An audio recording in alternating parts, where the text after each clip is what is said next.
رکوع میں اللہ نے کلمہ توحید کی مثال دی تھی کھجور کے درخت سے، اور جو شرک کا عقیدہ ہے، شرکیہ کلمہ ہے، اس کی مثال اللہ نے دی تھی حنظلہ کے درخت سے، حنظل کے درخت سے، ایک کڑوے درخت سے۔ تو اب اللہ تعالیٰ فرماتے ہیں کہ دیکھو عقل مندی کی بات بھی ہے، ایمان اور توحید یہ اللہ کی نعمت ہے۔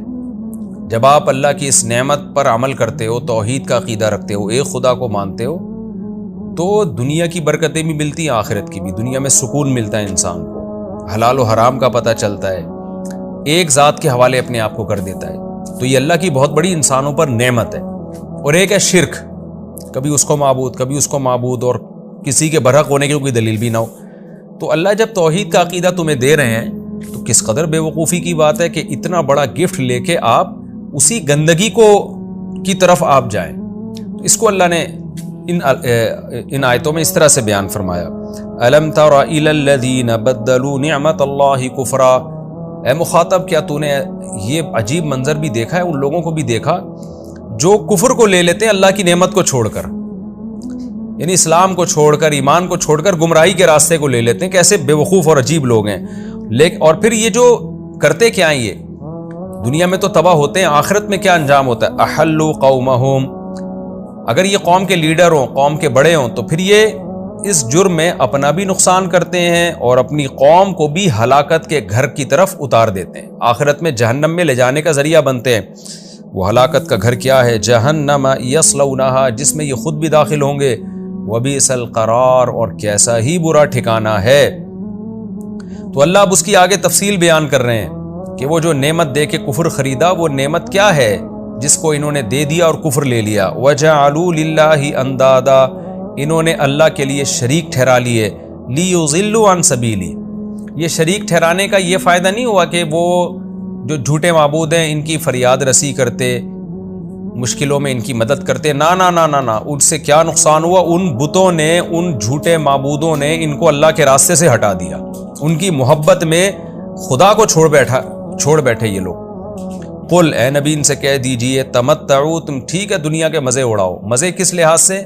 کہ یہ سب کچھ تم اس لیے کر رہے ہو تاکہ تمہاری رشتہ داریاں نہ ٹوٹیں اور تاکہ تمہارا کلچر خراب نہ ہو، تو اس لحاظ سے ان کو مزے کہا گیا ہے۔ جیسے کہ ابراہیم علیہ السلام نے کہا تھا نا کہ تم جو شرک کرتے ہو، مودۃ بینکم فی الحیات الدنیا، آپس کی رشتہ داری میں ایک دوسرے کو خوش کرنے کے لیے، کیونکہ کوئی مذہب چھوڑے گا تو رشتہ دار ناراض ہو جائیں گے۔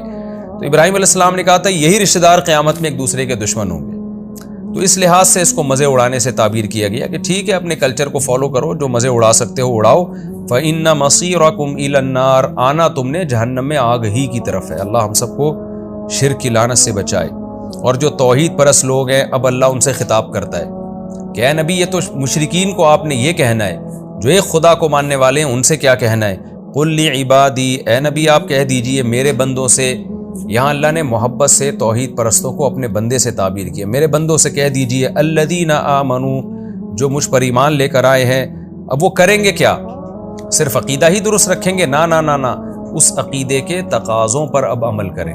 ایک خدا کو مانتے ہو تو اس ایک خدا کی بھی اب مانو۔ وہ کی کیا ہے؟ اس میں دو حکم ہیں، یقیم الصلاۃ، نماز قائم کرو، وینفقوا مما رزقناہم، اور یہ خرچ کریں اس رزق میں سے جو ہم نے ان کو دیا ہے۔ دو ہی مطالبے ہیں، بڑے مطالبے اللہ کے اس امت سے، کہ مخلوق کا بھی خیال رکھیں اور اللہ کا بھی حق ادا کریں۔ اللہ کے حقوق میں جو ہے حج بھی ہے، وہ ہر ایک پہ فرض نہیں ہوتا اور زندگی میں ایک بار ہوتا ہے۔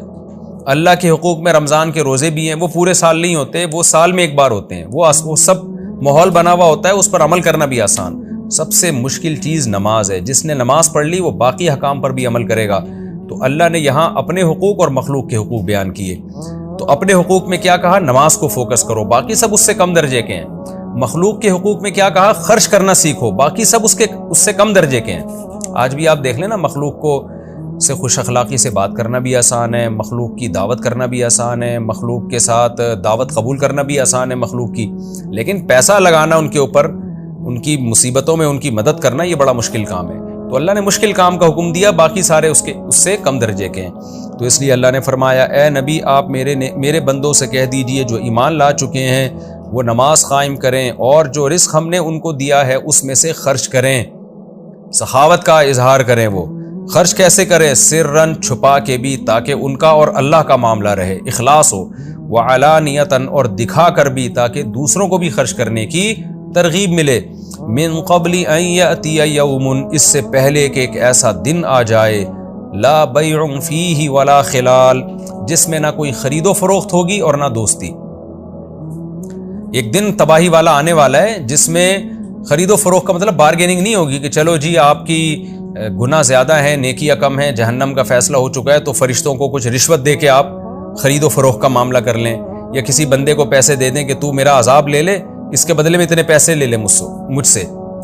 کوئی ایسی خرید و فروخت نہیں ہوگی اور نہ کوئی دوستی کام آئے گی۔ تو یہ خوب سمجھ لیں، یہاں دوستی سے وہ دوستی مراد ہے جو کفر کے ساتھ ہو۔ قرآن و سنت سے یہ بات واضح پتہ چلتی ہے کہ قیامت کے دن کافر کی دوستی کام نہیں آئے گی، یعنی جو آدمی کفر میں ہوگا اور جہنم کا فیصلہ ہو چکا ہوگا تو ایسے دوستی کام آنا کہ کوئی دوست اس کو جہنم کی آگ سے بچا لے، کوئی نیک دوست، یہ نہیں ہو سکتا۔ لیکن ایمان والوں کی دوستی بہرحال قیامت کے دن کام آئے گی، اس کا دوسرے مقامات پر اللہ نے تذکرہ کیا ہے، وَلَا تَنْفَعُ الشَّفَاعَةُ إِلَّا لِمَنْ أَذِنَ لَهُ، اللہ فرماتے ہیں سفارش کسی کے کام نہیں آئے گی مگر اس کے جس کی اللہ اجازت دے گا۔ تو اس سے پتہ چلتا ہے کہ آپ کے جو ریلیٹیو ہیں، دوست ہیں، وہ سفارش کریں گے اور اللہ ان کو اجازت دے گا۔ احادیث میں بھی یہ مضمون ہے، قرآن میں بھی ہے۔ تو یہاں علماء نے نقل کیا ہے کہ یہاں خلال سے مراد وہ دوستی جو کفر کے ساتھ ہو۔ تو کفر کے ساتھ کا مطلب آپ میں ایمان ہی نہیں ہے، تو یہ کفر کے ساتھ آپ چلے گئے نا تو پھر کوئی پیغمبر بھی آپ کے کام نہیں آ سکتے، اور کوئی بزرگ بھی آپ کے کام نہیں آ سکتے، کوئی شہید آپ کے کام نہیں آ سکتا، چاہے وہ آپ کے خاندان کا ہو یا دنیا میں کتنا جگری دوست ہو، وہ کام نہیں آ سکتا آپ کے۔ یہ مراد ہے یہاں پہ، تاکہ ہم قرآن کی القرآن یفسر بعضہ بعضا، قرآن کی ایک آیت دوسری آیت کی تفسیر کرتی ہے۔ قرآن کی ایک آیت کا ایسا مطلب بیان کرنا کہ دوسری آیتیں اس کے خلاف جا رہی ہوں، یہ جائز نہیں ہے۔ کسی کی بات کا بھی وہی مطلب لیا جاتا ہے جو وہ خود سمجھتا ہے۔ تو ایک بات تو یہ پتہ چلی کہ دوستی سے کیا مراد ہے کہ اگر آپ دنیا میں کفر کے ساتھ چلے گئے نا تو پھر دوستی کام نہیں آئے گی، ایمان کے ساتھ گئے تو دوستی کام آئے گی۔ جو نیک دوست ہیں وہ آپ کی سفارش کی کوشش کریں گے، پھر اس سفارش کی کوشش میں یہ بھی ہو سکتا ہے آپ جہنم سے بچ جائیں، یہ بھی ہو سکتا ہے کہ جہنم میں آپ کا عذاب کم ہو جائے۔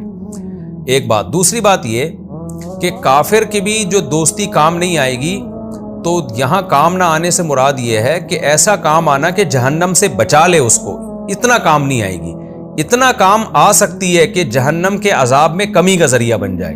جیسے ابو طالب رضی اللہ تعالیٰ عنہ، حضرت ابو طالب جو تھے وہ نبی کے چونکہ سگے چچا تھے، تو نبی کی حدیث ہے کہ میری شفاعت کی وجہ سے اللہ ان کو کم عذاب دے گا۔ تو دیکھیں نبی کی دوستی یا تعلق کام آیا نا، لیکن کام آنے کا مطلب کیا کہ اتنا کام نہیں آئے گا کہ جہنم سے بچت ہو جائے، اتنا کام ضرور آئے گا کہ عذاب میں کمی ہوگی۔ تو یہ پوری اس آیت کی تفصیل ہوئی، یہ پوری تفصیل ذہن میں رکھ کر آپ اس آیت کا مفہوم ذہن میں رکھیں۔ اللہ الذی خلق السماوات والارض، اللہ وہ ذات ہے جس نے آسمانوں اور زمین کو پیدا کیا۔ اب اللہ نے بتایا نا کہ مشرک کیا کرتا ہے، اللہ کی نعمت تھی توحید، اس کو دے کے شرک خرید لیتا ہے، اور جن کو پوجتا ہے وہ ان کی وجہ سے گمراہ ہو رہا ہے اور جہنم میں جا رہا ہے۔ تو اب اللہ اسی توحید کو ثابت کرنے کے لیے اللہ کے جو انسان پر احسانات ہیں، دیکھیں دو چیزوں کا ذکر ہوا نا اس آیت میں، ایک عقیدہ کا درست کرنے کا اور ایک عمل درست کرنے کا۔ عمل کا تذکرہ ہے نماز اور اللہ کی راہ میں خرچ کرنا۔ تو عقیدہ بھی آپ درست نہیں کر سکتے اور عمل بھی سیدھا نہیں کر سکتے جب تک آپ کے دل میں اللہ کی محبت نہ ہو، کیونکہ جو آرڈر دے رہا ہوتا ہے نا، آپ کے دل میں اس کی عظمت اور محبت نہیں ہوگی تو آپ کی نظر میں اس آرڈر کی ویلیو بھی نہیں ہوتی۔ تو اب اللہ فرما رہے میں اللہ جس نے تمہیں توحید کا حکم دیا اور نماز کا حکم دیا اور مخلوق پر خرچ کرنے کا حکم دیا، وہ اللہ وہ ذات ہے کہ اس کے اتنے احسانات ہیں کہ ان احسانات کو تم گننا چاہو تو گن نہیں سکتے۔ تو ان احسانات کا وہ صرف اتنا تم سے تقاضا کر رہا ہے کہ نماز پڑھ لیا کرو اور میری راہ میں خرچ کر لیا کرو۔ اتنا سا مطالبہ بھی اگر تم پورا نہیں کرتے تو واقعی انسان بڑا ناانصاف اور بہت بڑا ناشکر ہے۔ تو یہ مضمون اللہ نے بیان کیا۔ اللہ الذی خلق السماوات والارض، اللہ وہ ذات ہے جس نے آسمانوں اور زمین کو پیدا کیا۔ وانزل من السماء ماء، اور اس نے آسمان سے پانی برسایا۔ آسمان سے مراد ہے بلندی سے، کل ما علاک فہو سما، عربی لغت کی کتابوں میں ہے کہ ہر وہ چیز جو بلند ہوتی ہے نا اس کو بھی عربی میں آسمان کہہ دیا جاتا ہے۔ فَأَخْرَجَ بِهِ مِنَ الثَّمَرَاتِ رِزْقًا لَكُمْ، پھر اس پانی کے ذریعے اس نے پھل نکالے تمہارے رزق پہنچانے کے لیے، کیسے کیسے پھل پیدا کیے۔ وَسَخَّرَ لَكُمُ الْفُلْكَ لِتَجْرِيَ فِي الْبَحْرِ بِأَمْرِهِ، پھر اس نے کشتیاں مسخر کر دی۔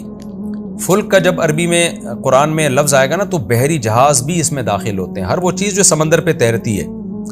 تو اللہ نے کیسے کشتیاں مسخر کر دیں، جیسے سورہ رحمان میں ہے وَلَهُ الْجَوَارِ الْمُنْشَآتُ فِي الْبَحْرِ كَالْأَعْلَامِ، وہ جو کشتیاں سمندروں میں پہاڑوں جیسی چلتی ہیں، یعنی جہاز جو ہیں سمندر کے وہ بھی اللہ ہی کے ہیں، یعنی اللہ ہی کے حکم سے تمہارے تابع ہیں۔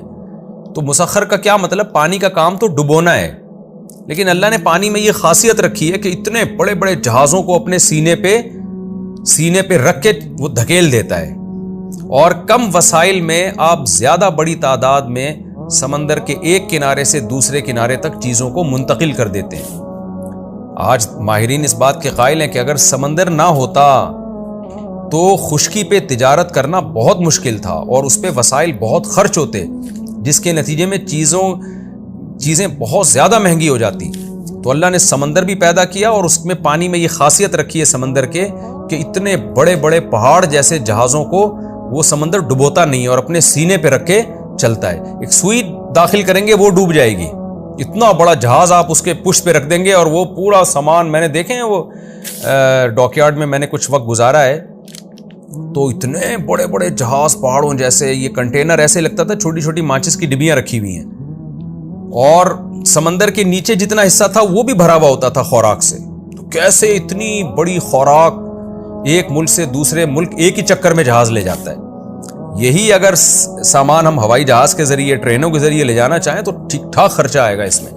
تو اللہ تعالیٰ جگہ جگہ اس کا بھی تذکرہ کرتے ہیں، وَسَخَّرَ لَكُمُ الْفُلْكَ، اس نے ان کشتیوں کو اور جہازوں کو مسخر کر دیا، لِتَجْرِيَ فِي الْبَحْرِ بِأَمْرِهِ، تاکہ وہ سمندر میں اللہ کے حکم سے چلیں۔ اللہ نہ چاہیں تو یہ نہیں چلیں گی، یہ ڈوب جائیں گی، یہ اللہ کی قدرت ہے جو اللہ ان کو چلاتا ہے۔ اور قرآن میں دیگر مقامات پہ آتا ہے لِتَبْتَغُوا مِن فَضْلِهِ، تاکہ تم روزی تلاش کرو سمندر پہ۔ وَسَخَّرَ لَكُمُ الْأَنْهَارَ، یہ تو سمندر کا تذکرہ ہے، اور دریا بھی اس نے مسخر کر دیے تمہارے لیے۔ پہاڑوں پہ پانی برستا ہے پوری دنیا کو سیراب کرتا ہوا، کہاں سے آپ دیکھیں ہزاروں گاؤں آتے ہیں، بیچ میں درجنوں شہر آتے ہیں، سب کی کھیتیوں کو سیراب کرتا ہوا، سب کی زمین میں پانی جذب کرواتا ہوا۔ کنووں سے جو ہم پانی نکالتے ہیں بہت سا پانی تو دریا کے ذریعے جذب ہوتا ہے، پھر اس میں مچھلیاں بھی ہیں، پھر ماحول کی تبدیلی کا بھی بڑا فرق پڑتا ہے، ساری خدمتیں کرتا ہوا، بل کھاتا ہوا، کتنے لمبے لمبے فاصلے طے کر کے سمندر میں جا کے گر جاتا ہے۔ تو اللہ فرماتے ہیں وَسَخَّرَ لَكُمُ الْأَنْهَارَ، اس نے تمہارے لیے دریا بھی مسخر کیے۔ تو اس کی محبت کا تقاضا تھا، احسانات کا تقاضا تھا کہ نماز بھی قائم کرو اور اللہ کی راہ میں خرچ بھی کرو۔ وَسَخَّرَ لَكُمُ الشَّمْسَ وَالْقَمَرَ دَائِبَيْنِ، اور اس نے تمہارے لیے سورج کو اور چاند کو مسخر کیا، اور دائبین کنٹینیو وہ اپنے کام میں لگے ہوئے ہیں۔ ایک دن ایسا نہیں ہوتا سورج کہے بھئی آج میں بہت تھک گیا ہوں، لاکھوں سال ہو گئے مشرق سے نکل رہا ہوں مغرب میں غروب ہو رہا ہوں، بس آج بہت تھک گیا ہوں، آج میں ایک دن کا ناغہ کروں گا، سارا نظام عالم تباہ و برباد ہو جائے گا۔ فرمایا دونوں خدمت میں لگے ہوئے ہیں۔ وَسَخَّرَ لَكُمُ اللَّيْلَ وَالنَّهَارَ، اور اس نے تمہارے لیے رات اور دن کو بھی مسخر کیا۔ ایسا نہیں ہوتا کہ رات ہے تو رات ہی رات ہے، دن ہے تو دن ہی دن ہے، یہ دن جائے گا رات آئے گی، پھر رات جائے گی دن آئے گا، یہ دونوں تمہاری خدمت کر رہے ہیں۔ دن میں اور خدمتیں ہوتی ہیں تمہاری، دن کسی اور طرح سے تمہاری خدمت کرتا ہے، رات کی خدمت کا انداز مختلف ہے، دونوں خدمتوں کی ضرورت ہے، دونوں چیزیں اللہ نے ساتھ ساتھ لگا دی۔ وَآتَاكُم مِّن كُلِّ مَا سَأَلْتُمُوهُ، اور تم جو کچھ بھی اللہ سے مانگتے ہو اس میں سے تمہیں دیتا ہے، اس میں سے تمہیں دیتا ہے۔ کیا مطلب؟ من تبعیضی ہے، جو کچھ بھی تم مانگتے ہو اس میں سے بھی تمہیں دیتا ہے، یعنی یہ وہ چیزیں ہیں جو بغیر مانگے دے دیں، اور بہت سی چیزیں تمہیں مانگنے پر بھی دے دیتا ہے وہ۔ کتنی ہماری دعائیں بھی قبول ہوتی ہیں، بہت سی دعائیں تو ہماری ایسی قبول ہو رہی ہوتی ہیں ہمیں پتہ ہی نہیں ہوتا، ہم تو دعا مانگ کے بھول گئے ہوتے ہیں، لیکن اللہ کہتا ہے ان میں سے بھی بہت کچھ تمہیں دے رہا ہوتا ہوں۔ یہاں یہ اشکال ہو سکتا ہے کہ دعائیں تو حدیث میں آتا ہے ساری دعائیں قبول ہوتی ہیں جو مومن کی، دیکھیں مومن کی دعائیں تو ساری قبول ہوتی ہیں، لیکن بعض دفعہ رد بھی ہوتی ہیں، کوئی حرام کھا رہا ہے اس بیس پہ دعا رد ہو جاتی ہے۔ تو حدیث میں جو آتا ہے نا ہر دعا قبول ہوتی ہے، تو وہ دعا جس میں دعا کی قبولیت کے ساری شرطیں پائی جائیں، تو وہ دعائیں ساری قبول ہوتی ہیں۔ اور اس میں بھی قبولیت کا طریقہ مختلف ہوتا ہے نا. بعض دفعہ وہ دعا کا ظاہر نہیں ملتا، اللہ اس کے بدلے میں ثواب دے دیتے ہیں، لیکن دعا ایسے قبول ہونا کہ جو مانگ رہے ہیں وہ مل جائیں، وہ تو عام طور پر کسی کی ساری قبول نہیں ہوتی. وہ تو آگے حضرت ابراہیم علیہ السلام کی دعا کا تذکرہ آ رہا ہے، اس میں بھی کچھ اللہ نے قبول کی، کچھ اللہ کی حکمت یہ تھی کہ وہ قبول نہیں کی، وہ آخرت میں ابراہیم علیہ السلام کے لیے ذخیرہ کر دیا اللہ نے. وَإِن تَعُدُّوا نِعْمَةَ اللَّهِ، اگر تم شمار کرنا چاہو اللہ کی نعمتوں کو، لا تحصوها، تو تم شمار نہیں کر سکتے. اللہ نے چند نعمتیں بیان کی ہیں، یہ تو صرف احساس دلانے کے لیے، ورنہ اللہ کہتے ہیں اگر تم صبح بیٹھو نا کیا کیا اللہ کے احسانات ہیں. تو لکھتے لکھتے دوسرے مقام پہ آتا ہے قلم ختم ہو جائیں گے دنیا میں، درخت ختم ہو جائیں گے جن سے قلم بنایا جاتا ہے، اور سمندر کی سیاہی خشک ہو جائے گی. سمندر کو اگر سیاہی بنا لیا جائے، لیکن اللہ کی نعمتیں اور اللہ کی تعریفیں خشک وہ ختم نہیں ہوں گی. ان الانسان لظلوم کفار، یہ دلائل دے کے اللہ نے دعویٰ بڑا زبردست کیا کہ انسان واقعی تھوڑا بے انصاف نہیں، بہت بڑا ظالم ہے، بہت بڑا بے انصاف ہے، اور تھوڑا ناشکرہ نہیں، بہت بڑا ناشکرہ ہے. میجورٹی تو اسی طرح ہی اس وجہ سے انسان سے تعبیر کیا، باقی کچھ لوگ شکر گزار بھی ہوتے ہیں، لیکن میجورٹی جس طرح سے اللہ نے انسان کی وہ صفت بیان کی کہ اتنی نعمتوں کے باوجود بھی کیسی ناقدری کرتے ہیں نعمتوں کی اور اللہ کے حکام پر عمل نہیں کرتے. یہ ہمارا رکوع الحمدللہ کمپلیٹ ہو گیا. اس رکوع میں جو اہم چیز ہے، توحید کی اہمیت تو ہر جگہ بیان ہوئی ہے، یہاں بھی ہے، لیکن ایمان والوں کے جو دو اعمال اللہ نے بیان کیے نا، نماز اور خرچ کرنا، اس کی عادت ڈال دیں. اتنی نماز پڑھیں کہ نماز سے محبت پیدا ہو جائے. ہم علماء سے سنتے ہیں کہ آج نا مسلمان کو نماز سے وحشت ہے. نماز کا ٹائم آئے گا نا تو ایسا لگتا ہے جیسے کوئی طوفان آ رہا ہے یا کوئی مصیبت اس کے اوپر نازل ہو گئی ہے. تو اتنی کثرت سے نماز پڑھنی چاہیے کہ نماز میں دل لگنے لگے اور لطف آنے لگے انسان کو نماز میں. اس کی عادت ڈالنی چاہیے، اور خرچ کرنے کی بھی ہمیں عادت ڈالنی چاہیے.